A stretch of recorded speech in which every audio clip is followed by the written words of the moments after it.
I did something unfathomable to me, something I have to take responsibility for, and I regret.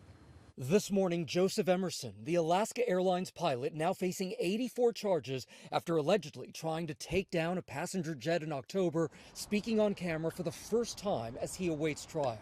Sarah and I would like our story to be of some value, right? We think it tells a larger story on pilot health. It was last October when Emerson was catching a ride in the cockpit jump seat on a flight from Everett, Washington to San Francisco, when he says nothing felt real. There was a feeling of being trapped. Like, am I trapped in this airplane? This is not real. I need to wake up. Emerson says he had taken psychedelic mushrooms for the first time 2 days before the flight, thinking they might help with depression, but believes he was still hallucinating during that flight. He stood up and pulled handles in the cockpit that are meant to shut off the engines in the case of a fire. It didn't work, and if it had, that could have brought the plane down. There are two red handles in front of my face, thinking that I was going to wake up, thinking this is my way to get out of this unreal reality.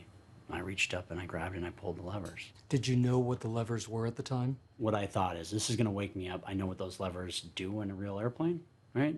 And I need to wake up from this. It's 30 seconds of my life I wish I could change, and I can't. Observe the pilots react to the difficult situation that I just handed. And I said, you guys want me off the flight deck? I'm off the flight deck. He left the cockpit, listened to one of the pilots. We've got the guy that tried to shut the engines down out of the cockpit.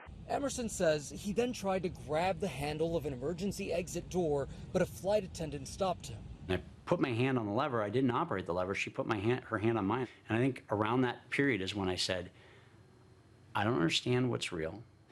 I need you to tough cuff me. In the air, he texted his wife. You text me, I've made a big mistake. And what were you thinking at that point?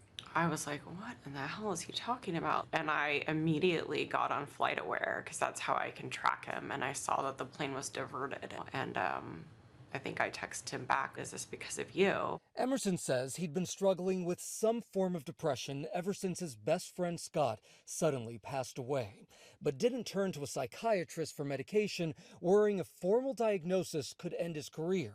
He instead turned to alcohol and eventually those psychedelic mushrooms in October.